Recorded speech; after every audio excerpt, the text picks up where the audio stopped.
Hello and welcome back to the John Bonjour Halloween Horror Club. I am John Bonjour, and this is the Halloween Horror Club. And today we are discussing Hocus Pocus, a movie that I personally think deserves a cultural reevaluation because it isn't very good. It's not very good at all.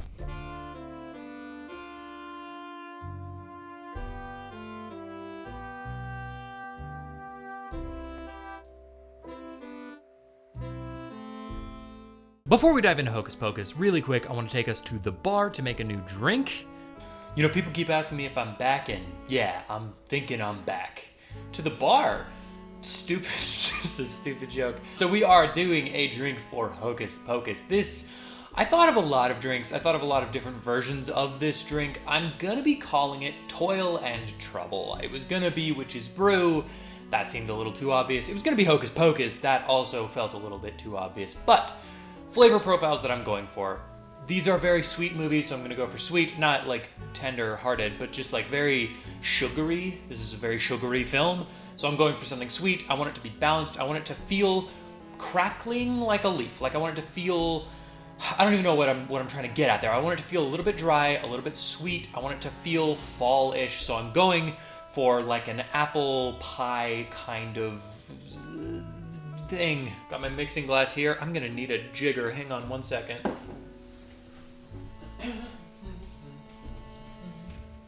I would put money on me owning a jigger. And we're back. Okay, so we've got our mixing glass here. We've got a nice little jigger here. Oy. Old Smoky Apple Pie Moonshine. That is gonna be quite a bit of our flavor profile. Pouring is always rough with these. Okay, you can do it. All right, perfect. A vodka here that has been infused with allspice, which is gonna lend a lot of the spiced kind of herbal notes that I'm going for. So, empty that out. We're gonna go a small of that. And we've got some amaretto that's gonna be like an almond liqueur kind of thing. So we're gonna give a bit of nuttiness to the drink. Again, just kind of leaning into the fall sort of flavors. I want to do just some regular Angostura old-fashioned bitters. Well, these aren't Angostura, these are Fee Brothers, but we're going for old-fashioned bitters. Yes. I think this is going to come out pretty easy. I don't know. I don't try these before I make them. Yeah, that's a great drink. All right, cool. One of the easiest ones we've done. I'm gonna garnish this with a dried orange peel. I would have preferred it to be a dried apple, but hey, what are you gonna do? Easy as that, we have the Toil and Trouble. Hocus Pocus came out in 1993, directed by Kenny Ortega, who's also the craftsman behind several other Disney original films. The music one where they sing in the school. High School Musical, and High School Musical 2, and High School Musical 3, maybe that's the one with Sharpay's Big Adventure. Is Sharpay's Big Adventure a side movie? That's not the point. The point is, Hocus Pocus came out in 1993, and it was directed by Kenny Ortega.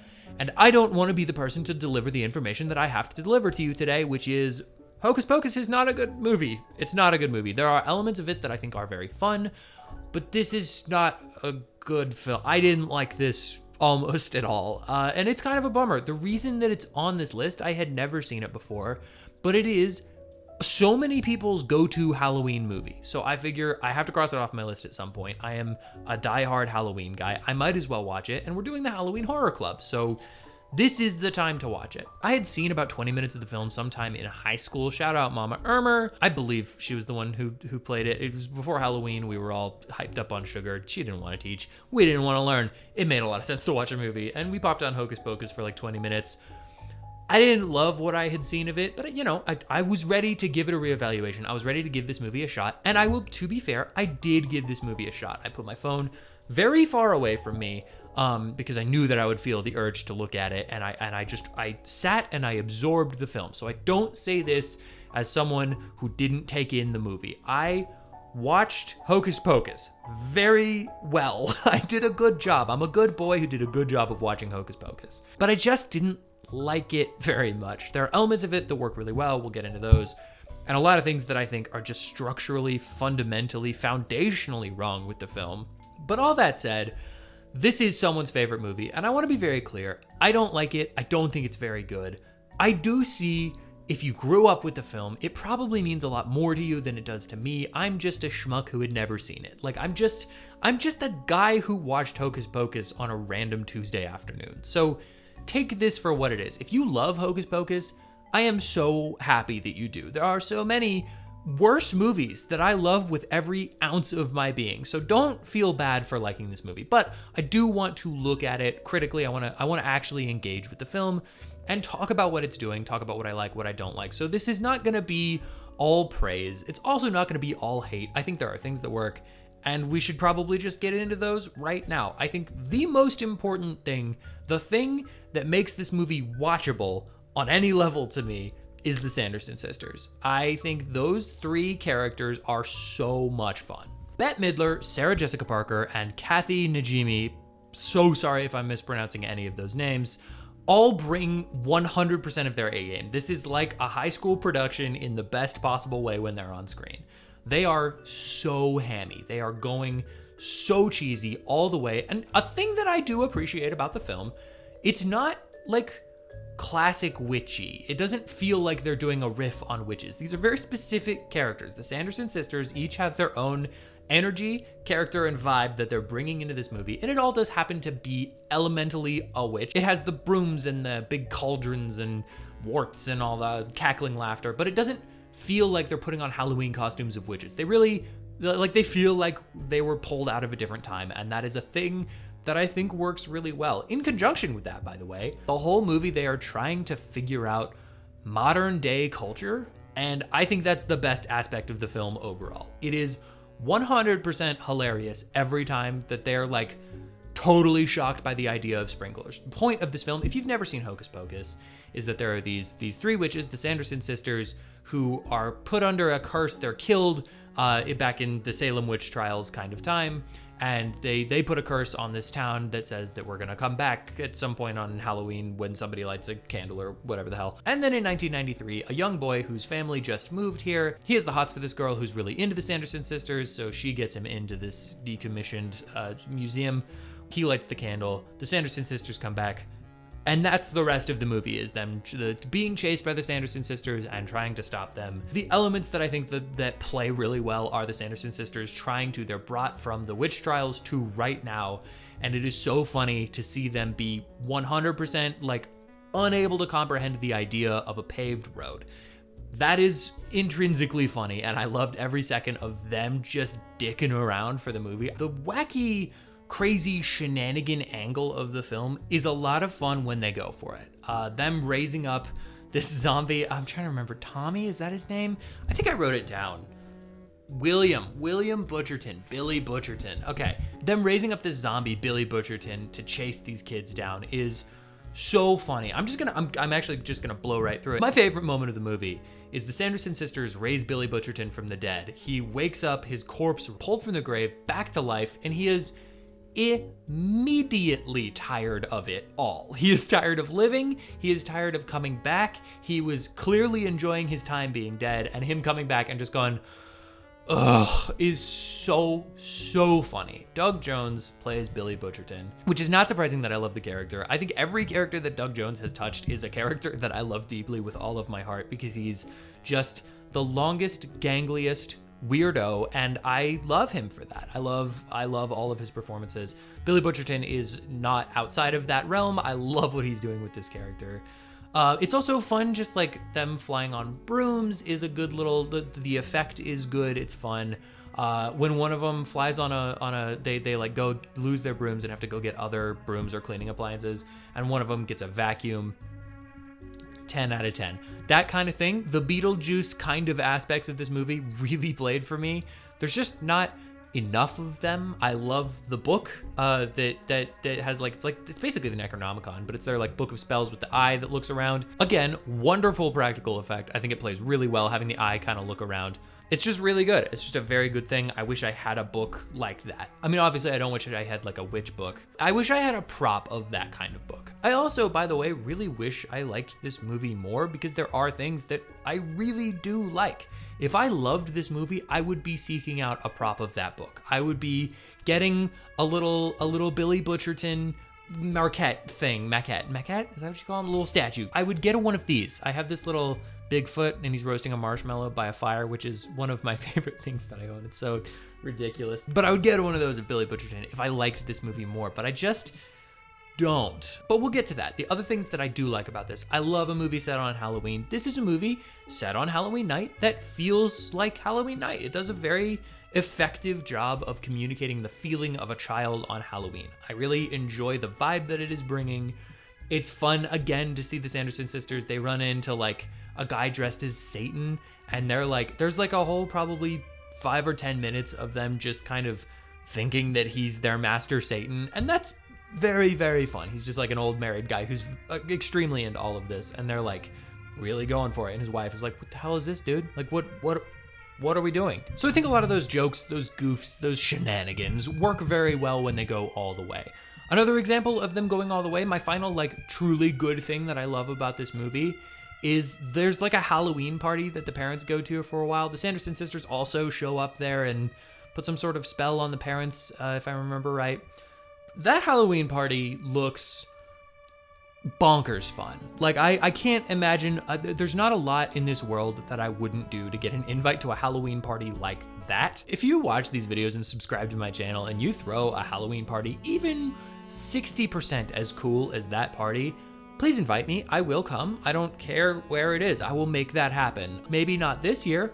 Maybe this year, if it's good enough, I would probably try to make that happen. But anyway, that party is a great set piece that I think, again, highlights the things about this movie that work really well are when it is bombastic and loud and vibrant and crazy, when it's trying to be Beetlejuice, essentially, when it's trying to be this insane kind of movie. I think it works on a way that I think Beetlejuice maybe couldn't, because you have the three of them working together. Beetlejuice has a sort of mean streak where Hocus Pocus doesn't seem to have that, and I like that about it. I like that it doesn't have this aggression. I like that it's a generally wholesome, sweet movie, obviously about like witches that want to steal kids' souls, but that's fine. You know, like that's not like, in the context of the film, they're not doing it in a violent way. It doesn't feel dark or evil, and I like that about it. I like that it's like a fun Beetlejuice when it is. And I've been stalling for long enough. That does bring me to the things that just, for me, really don't work about the movie, which is if the Sanderson sisters' performances are all fantastic and really bringing it, they are counterbalanced by almost every other performance in the film. Outside of Doug Jones, outside of maybe the main kid, he's fine. He does an okay job with it, but everybody else, these are hammy performances in a way that doesn't feel intentional. These feel amateur. They feel like they're not, and I can give like a pass to the kid because it's a child. She's a child. Like that's, and honestly, she's better than a lot of the adults in this. I will fully give a pass to that. But some of the other characters, some of the adults, some of the teens are really, really heinous performances. There's like two bullies that steal this kid's shoes, and like clearly they're supposed to be beating him up, but like it's a kid's movie, so I guess you don't want to show that. They do not do a good job of being threatening presences in the movie. I would rather they go for some sort of Sandlot or Goonies type of bully, which is just like a really classic 80s bully, because that is the thing that they're going for. They're not adding any nuance or depth to these characters. They're supposed to be big hunky meat bullies, and they don't really play that way because they look so punchable. They look so ridiculous, and they're like silly and goofy in a way that doesn't really work. I understand that I've given other movies passes for that, but I think there is an element of having a non-believable line read that feels fun about it, and this feels like they were really trying to go for something, and it just doesn't work for a lot of the movie. Speaking of writing, there is also a problem in this movie. There's so much what I call effing and jeffing in this, which is just like when characters have to get from one place to the other or do a certain thing, and then they just sort of dick around for like an hour in the movie. There's so much of this movie that feels like it's just vamping,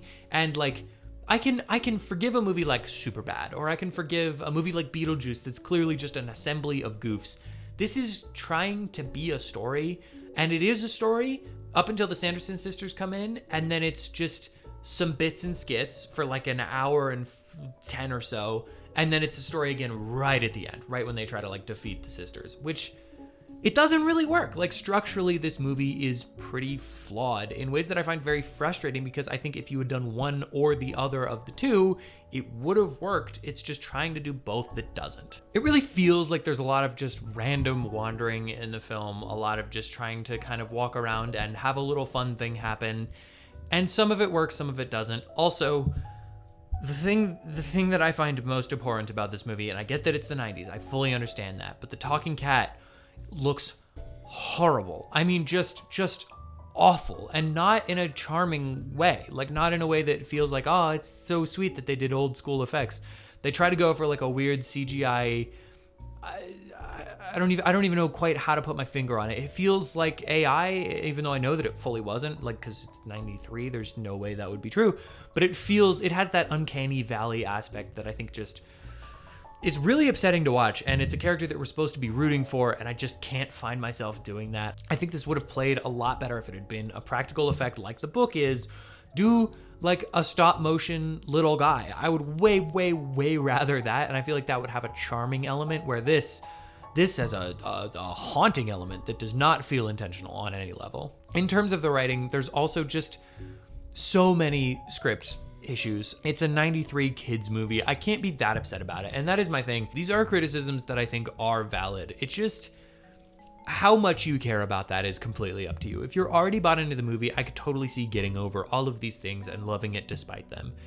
The fact that I am not and was not when I entered the film probably didn't help. It just never got me over that hurdle of feeling like, yeah, it's fun that these characters are doing these wacky little things, but also this cat looks like an eldritch hell beast. And there's like a scene where I really thought they were going for some kind of joke. And if you love this movie and I missed something, if you've seen this more than I have, please in the comments explain to me what I missed. But I'm pretty sure there's a scene in this where there's the brother and the little sister and the brother's new girlfriend love interest character. They go to her like house for her Halloween party, and the sister says some really out of pocket shit, and like there's no joke. Like they have a whole thing where the sister is like, I can't remember the word. Boingos? The sister's talking about like boobies. And there's a moment where she's like, yeah, my brother talks about your boingos. I don't remember if it's boingos. We're gonna use boingos. She goes like, yeah, my brother talks about your boingos a lot. He loves your boingos. And the brother doesn't say anything to be like, oh, she's talking about a necklace or shoes or anything. Maybe I could have totally misread that moment in the movie, but it really does feel like this little girl comes up to this brother and girl that the brother is interested in and goes, hey, my brother likes your boobies. And the brother's like, what are you gonna do? Outside of that, there are issues with the script where the child is, I'm sure she has a name. I don't have to keep calling her the child, but that's just, I don't know, and I don't care enough to look it up. But she like is smarter than a child her age should be, and also dumber than a kid her age should be, in the same way like the teens are smarter and dumber. The parents are so stupid, which is like a trope for these kinds of things. It's a kid movie, so like the parents have to be idiots so the kids can be right. I get that. It's not about that. There are just so many contrivances in this and so many things that don't make sense within the film. And I'm not even talking like realistically. I don't care if your movie is realistic at all. I love hyper weird, crazy, non-realistic things. The problem is you have to have a verisimilitude within your own film. Things have to make sense within your movie, which is why at one point they're like driving and one of the Sanderson sisters comes in and comes up next to their window and goes, pull over, do you have your driving permit? Which is a fun goof in a vacuum. But in this context of these people not knowing what a road is 20 minutes ago doesn't work. Like, where did they learn that? Again, the verisimilitude of the film. You've set up this language of the Sanderson sisters that they are from the olden times. They don't understand what this is. They're learning, they're trying to figure out, and they're kind of goofy when they do that. So having them come in and make a very Beetlejuice type joke that's extremely aware of the current culture and current situation doesn't make a lot of sense, and they never do it again. So it's just this weird kind of outlier thing. And those moments are peppered in the film kind of whole cloth all the way through. Not that specific moment, but moments where you're just kind of pulled out of the fiction by the writing. And it's it's disappointing. Because, again, if you had made them just, like, not have to figure out all the stuff about current life, great, that works. If you had made them doing that the whole time, that also works. But this balance where you're just prioritizing a funny goof over the verisimilitude of the story doesn't work. It almost never works. The only thing I can think is maybe, like, Naked Gun. But even that, there is a verisimilitude to that Looney Tunes-ass world in Naked Gun that anything kind of makes sense. And if you stay within the realm of those barriers, then it's fine. Like, even if it doesn't make sense in the realistic world, that doesn't matter. It's frustrating when this movie sets things up, doesn't pay off on them, or establishes things as true and doesn't involve itself with them. It's frustrating when it feels like you were close to having something really fun and you ended up making something that's moderately watchable on a Tuesday afternoon. So those are my overall thoughts on Hocus Pocus. I think it's a fine movie. I think it's watchable. I don't think it's good. I can't believe that this is someone's favorite Halloween movie. In my heart of hearts, I want to show them literally any other Halloween movie because I know that there are better ones than this. I can, off the top of my head, I can think of 4 or 5 movies that I think would be better examples of the general thing that this is going for, and we're gonna name them off right now. Beetlejuice, Army of Darkness, Beetlejuice, if you count that. I'm gonna say Trick or Treat, I think also plays in the same territory, if not a little darker for sure. And as much as I hate to say it, maybe some of the scary movies. I don't want to be that person. Tucker and Dale also is a fun horror comedy, much darker. Anyway, I'm getting off track. The movie is fine, but it is telling that I was talking with one of my coworkers about the film, and they said, "Oh yeah, that's a DCOM, right?" Which is a Disney Channel original movie, which is like a TV movie made by Disney. And I was like, "I don't think so." And she was like, "I'm pretty sure it's a DCOM." And I had to look it up, which is not a good sign. By the way, I was right. It had a theatrical release. That is not the point. The point is that I had to look up whether or not this was a DCOM. And I think that's a pretty bad sign. I don't like Hocus Pocus. I gave it a shot and I don't like it. I will say there was enough in it that if somebody tells me that Hocus Pocus 2 is way better than the original, I would also give that a shot. There's enough that is going for this movie that makes it worth it. And if it's on at a party, I'd watch it. I never see myself seeking this movie out. Also, as a quick side note, I don't know why I went into this expecting this. I thought the Sanderson sisters were the protagonists of the film, so them being villains was a fun little surprise for me. That's just a random note that I forgot to talk about. What do you think of Hocus Pocus? Is there something that I'm missing? I would really genuinely love to know if there's an element of this film that you think I didn't catch or didn't pick up on or wasn't reading. I would really like to know because I want to like this movie a lot more than I do, but I just really couldn't get behind it. So what do you think of Hocus Pocus? Let me know in the comments below. Thank you so much for watching this video and checking out my channel. If you'd like to hear more of my thoughts on movies, comics, TV shows, DCOMs, hit the like, hit the subscribe, and comment down below what you'd like me to review next. Or do none of that because I am not your dad. And this drink is very good and very sweet and sugary, and I can feel it in my throat. It's been it's been coating my throat this entire video, which is hugely frustrating. I mean, I cannot express to you how much I wish that wasn't happening.